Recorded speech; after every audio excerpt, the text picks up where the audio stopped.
Team, so when you're sitting in class, the absolute best way to include the best research and peer-reviewed and scholarly resources is wherever you're sitting. Usually at the top you have this toolbar at the top. You want to click on the Shapiro Library.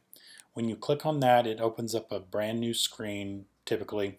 And then what you're going to do here in this search for books, articles, and more is you're actually going to search the library for everything digital that you can possibly find on a particular topic. In this case, I'm going to start with child welfare.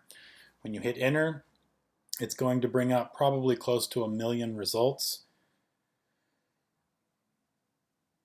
And anytime now. There we go. Okay, so it's going to bring up, looks like about 676,000 results. We want to narrow this down to current literature.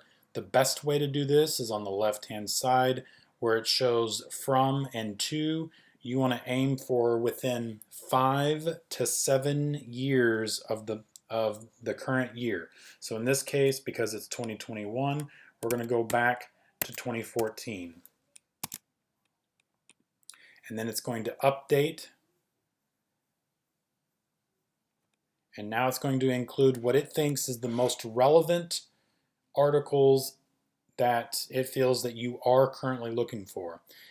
The way the search engine actually works is by mixing and matching different words such as child welfare or child abuse or child welfare and something else.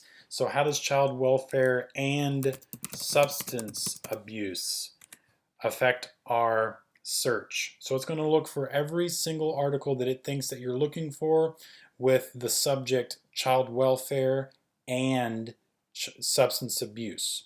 Again, it's going to show you, so it narrowed it down from over 500,000 to only 7,000 articles. Now what you're going to do is you're going to make sure everything that you click on is associated with some kind of academic journal. So what we're going to do is kind of look at some of these really quick. This one is actually a report. It could be useful, but it's also from Eric. You're wanting to try and narrow it down to peer-reviewed. If you see on the left-hand side of the screen, you're going to want to check mark that box so that it includes all scholarly and research and peer-reviewed articles. I'm going to go ahead and get rid of full text. And it's going to provide research between 2014 and 2021 peer-reviewed articles from a huge variety of different sources. So in this case, let's say we're going to, I'm just kind of browsing for one really quick.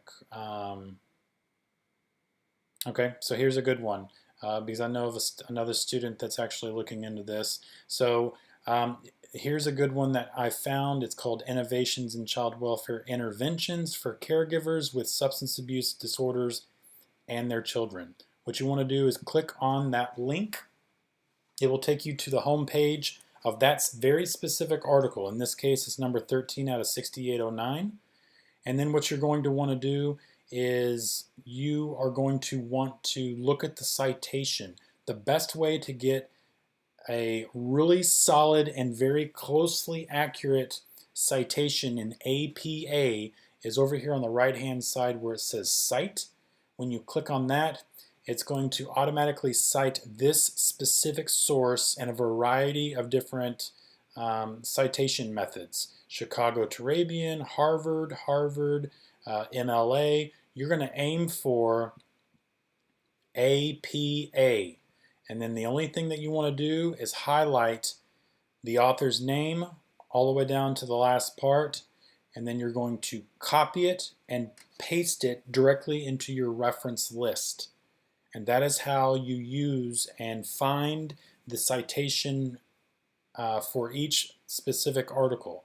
When you get done, after you've read this article, in this case, it's looks like the abstract is right here. It's always a good idea to read the abstract to figure out if this is the right article that you're looking for to support your argument. Usually there is a link to a PDF option over here. In fact, let's go ahead and go back to see if I can find a PDF version of a particular article. We'll just grab this first one. It also is missing, so when you click on this, usually it will take you directly to, or you sometimes have to find it. In this case, it downloaded it, and here's my article.